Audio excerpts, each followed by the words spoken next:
exhausted. And did everybody get their free Word? You can get a free Microsoft. Well, It's 2013. through that 365, I got the same email. I saw it on Comlines. You guys have access to a full. I don't. You guys read it too? The full. I talked to them. You have access through your login. Is that the way it works? Well, yeah, that's where you can go and you can download it onto like up to a lot of devices. Oh, you can actually download the Yeah. program. Ah. But they say do not delete your programs you already have because it'll go away year after you're not a student at COCC. Oh, so it's a lease. It's a Yeah. free lease. You get it for as long as you're here. Okay. Dual enrolled too? Right. Dual enrolled students too? Okay, sweet, sweet. Good. I did not realize that. I did not realize Because my that. computer would take 2013, so I just did 2010.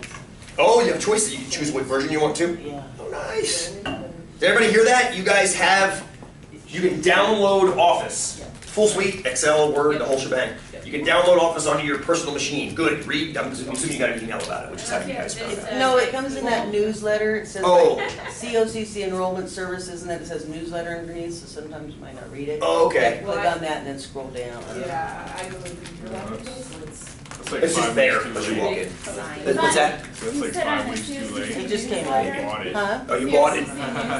Yeah, it'll say COCC Enrollment Services newsletter, I think. It makes me nervous, dear, that you had to click down and scroll down to read it. I have a theory that every time you make an audience click on a hyperlink, you lose half of them. Just because I've learned this over the years. I try to put a few links in my document. Sometimes I put a link to a video or a link to something else that you need to get to. Like on your exam, you'll see a link or two in there that you have to click on and go track something down. But I've also noticed that that loses people.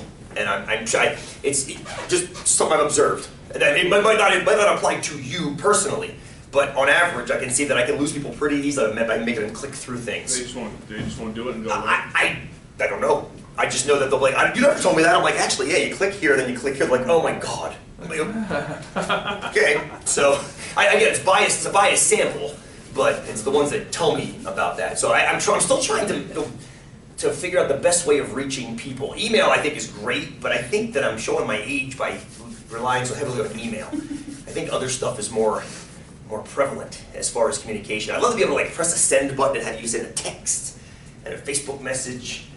And if I use Twitter, I would tweet something and then send an email and then hire a plane that would pull a banner behind it.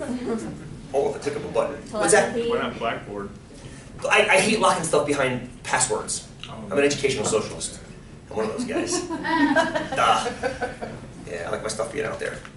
That's They awesome. put Putin in for the Nobel Prize, so.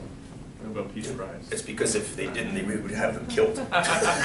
Sorry, no, I'm delete. So, I was gonna say something else too. Why is there one behind this? So did you bring her stuff back, the project and quizzes that she graded? No, because I didn't get them in the grade book yet. That's the problem. I give them back to you guys once they're entered in the grade book, and then I have a record of them. That's the problem. I didn't have that time last night to actually put it in the grade book.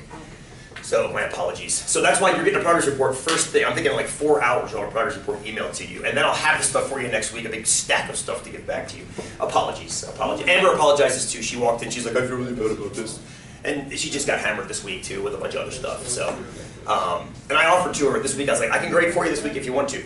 She's like, no, what about the hours? I'm like, hell yeah, you do. It's great. I mean, I'd rather give you the hours. But she apologizes to you guys for not getting stuff back so quickly. But you'll have the grades back ASAP, before the afternoon's over. Actually, around lunchtime. What else? One more project? Yes. Sí. Bueno.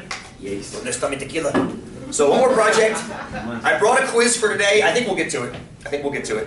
I got one more in-class quiz for next week too, which I know we'll get to. Next week, so just to give you a quick heads up, we got 3 more classes together, which makes my heart weep. Only 3 more. I want easily 10 more weeks at least. Some of you I'll see again. Yay, that would be great. But as far as what's going on the next 3 weeks, we'll do the normal distribution again today. I want to keep playing with that. I want to show you how to make it useful. You know how to use the utility now. You know how to like draw the curve or make the TI draw the curve and shade the area. That's wonderful, wonderful skill. Unfortunately, you can't do anything with that until you apply it to something else. Whether it's IQs, we're going to look at IQ, Mark Spitz, Michael Phelps, human pregnancy. Those are our contexts for it. And speeding in Portland. That's the quiz I kind of generated real quickly at the end. I did a quick little Go check online, got some data. We got some speeding in Portland to talk about, if we want it. We can also take that home with you if you want to bring it back on Tuesday. But the idea is to show you how to tie what you learned Tuesday to some context. Because there's a question on the exam about the Tower of Terror in Universal Studios, which is tied to just this. Yeah, it's a fun one. Well, I thought it was fun. Yeah. Could be a little headache too, but at least after today you'll know how to answer that entire question. Up till Tuesday, you know how to answer 3/4 of that question. This will pick up that last quarter. And then the last question on the exam is a very quick multiple choice section. Very, very quick multiple choice section. And that's on something called the central limit theorem, which sounds terrifying. It's not. It's not terrifying at all. It sounds terrifying because of its name. Kind of like when you open the last project up and see that formula in front of you, it probably gave you like a little heartburn. And then you realize, oh, you don't have to use it. Well, we don't have to prove the theorem either. We can use what's in the theorem, and much in the same way when you turn your key in your car, you don't have to know why it's starting as long as it does. So we're going to use the central limit theorem in the same way. If you want more, of course, I can give it to you, but most people don't want more than just, okay, it works. I trust you, rule. So, good?